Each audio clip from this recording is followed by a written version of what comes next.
Welcome you all in education classes. आज का जो हमारा टॉपिक है वो बीए एजुकेशन थर्ड सेम का जो टॉपिक है सेकंड पेपर का शिक्षा मनोविज्ञान की विधियाँ। एक बहुत ही अच्छा क्वेश्चन है जो कि पेपर में ज़रूर आता है और जो बच्चे कंपटीशन एग्ज़ाम्स की तैयारी कर रहे हैं उनसे भी इन विधियों के बारे में पूछा जाता है। तो मेरे वीडियो को अच्छे से अंत तक देखें और इस वीडियो को लाइक और सब्सक्राइब ज़रूर करें। शिक्षा मनोविज्ञान, जैसा कि मैंने अपने प्रीवियस वीडियो में शिक्षा मनोविज्ञान की परिभाषा, शिक्षा मनोविज्ञान के उद्देश्य, शिक्षा मनोविज्ञान के क्षेत्र की बात की थी, उसी में आज हम शिक्षा मनोविज्ञान की विधियां जो हैं वो कौन सी हैं उनकी बात करेंगे। शिक्षा मनोविज्ञान की जो विधियां हैं वो दो तरह की हैं। पहले आप हमारे चार्ट को अच्छे से देख लें। शिक्षा मनोविज्ञान की जो विधियां हैं वो दो तरह की हैं। पहले आत्मनिष्ठ विधि और वस्तुनिष्ठ। जो मेन है वो सब्जेक्टिव मेथड है और ऑब्जेक्टिव मेथड है। जहाँ सब्जेक्टिव मेथड की बात हम करें तो ये दो प्रकार की विधियाँ होती हैं, जिसमें पहली है आत्मनिरीक्षण विधि, जिसे हम इंट्रोस्पेक्शन मेथड कहते हैं, यानी कि स्वयं का निरीक्षण करना। एक बालक जो भी गतिविधियाँ करता है वह उसका स्वयं मूल्यांकन करके ये जान सकता है कि वो अपने किन कार्यों में उत्तम है और किन कार्यों में अभी उसे सुधार की आवश्यकता है। इसी तरह जो नेक्स्ट विधि है वो है गाथा वर्णन विधि, यानी किसी भी घटना जो कि एक बालक के जीवन में हो चुकी है उसको अनुभव करते हुए, उसका अनुभव करते हुए अपने जीवन में हम जो भी कुछ सीखते हैं, इसका अध्ययन गाथा वर्णन विधि में किया जाता है।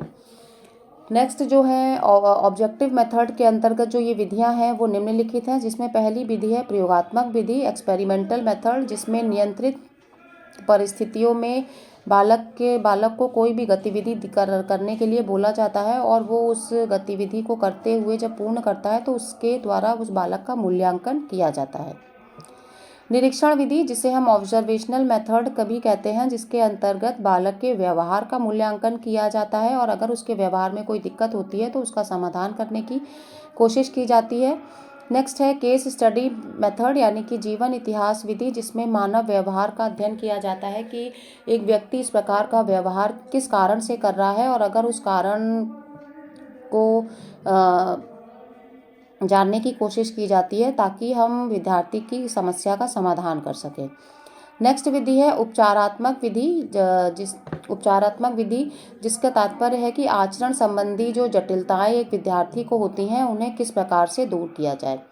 नेक्स्ट है विकासात्मक विधि, जिसका अर्थ है वृद्धि और विकास का अध्ययन। एक बालक जन्म के बाद धीरे धीरे उसकी जो अभिवृद्धि होती है और उसका जो विकास होता है शारीरिक, मानसिक, सामाजिक, संवेगात्मक, नैतिक, उनका अध्ययन करना।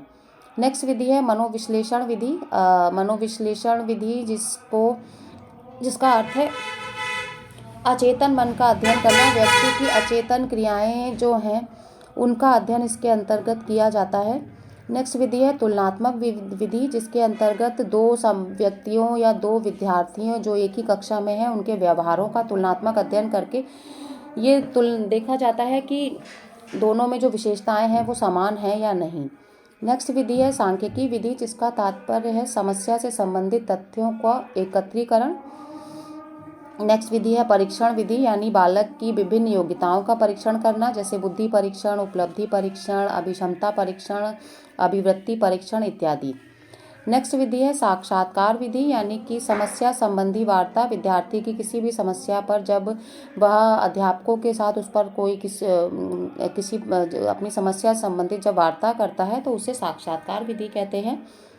नेक्स्ट है प्रश्नावली विधि, जिसका अर्थ है प्रश्नों का उत्तर प्राप्त करना, यानी कि एक विद्यार्थी को उसकी समस्या से संबंधित कोई भी एक प्रश्नावली दे दी जाती है जिसके प्रश्नों के उत्तर विद्यार्थी देता है और उसके द्वारा उसी समस्या का समाधान किया जाता है।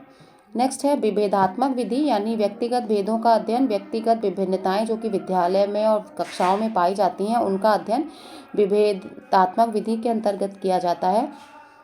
नेक्स्ट है मनोभौतिकी विधि, मन और शरीर पे पड़ने वाले प्रभावों का अध्ययन जो है वो मनोभौतिकी विधि के अंतर्गत किया जाता है। तो इस प्रकार ये शिक्षा मनोविज्ञान की जो विधियां हैं, आप इनका जो ये चार्ट है बहुत अच्छे से इसे समझ लें, ताकि जो भी विधियां हैं उनका जो अर्थ है वो मैंने यहाँ पे आपको बता दिया है, ताकि आप इनको जानकर इन विधियों के बारे में अच्छे से तैयारी कर सकते हैं। आई होप आपको मेरा ये वीडियो पसंद आया होगा। मेरे वीडियो को लाइक और सब्सक्राइब ज़रूर करें।